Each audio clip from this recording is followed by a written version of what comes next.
xale bu dimbali ndeyam tarkal la macha allah ñu fekk la nga toog nga am jom bii bas gis la ñëw dàq la mbam bu so kase tarkal la macha allah sax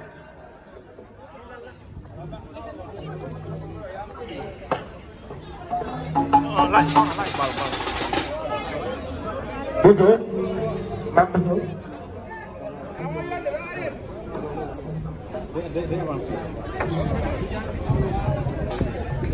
Madame Diagne,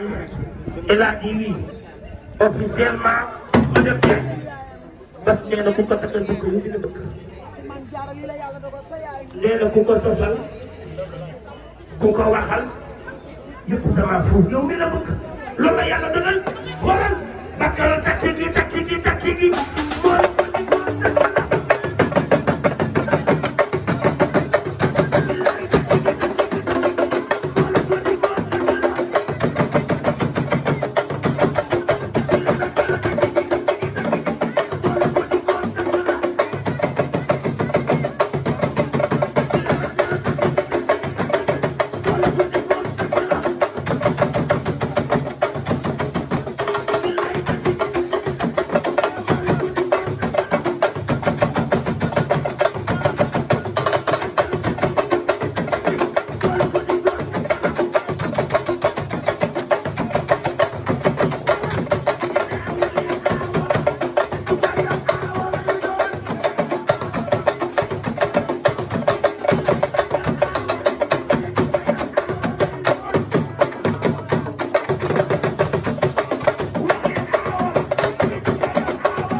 léegi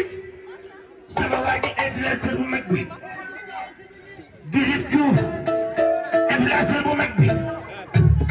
ngeen bëri ñëpp xam teranga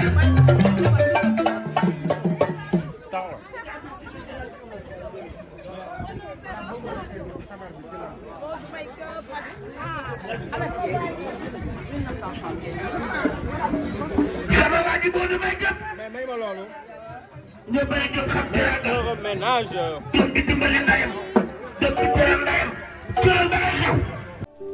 góor kattan bi ngeen doon laaj ñëwaat na di garab goo xamante ni dafay faj néew kattan di faj impuissance sexuelle la di faj li nga xamante ni maanaam góor guy gaaw a daanu di faj li nga xamante ni moom mooy faiblesse sexuelle la di garab goo xamante ni ay gàncax lañ ko defaree mu nekk lu wóor 100% naturel la amul benn effet secondaire góor kattan daal ñëwati na nekk loo xamante ni nag traitement la loo xamante ni da lay faj ba nga wéer góor kattan waaye nag am na benn sachet bu ndaw a ndaw boo xamante ni spécial boobu la ñuy woowee buuru kër ñi naan soo dawul duma daw boobu moom dafa garaaw dafa mucc ayib boobu moom ñi ko jël xam nañ ko bu baax a baax yaakaar naa kenn dootu ko présenté góor kattan daal la képp ku si bëgg rek na nga woote sur 78 018 17 94 78 018 17 94. waaye nee nañ nag yemuñu foofu dee hémorroïde nag ak li nga xamante ni mooy ndoxam siti nag dañ koy faj ba mu wéer traitement lañ doon ñu faj ko ba mu wéer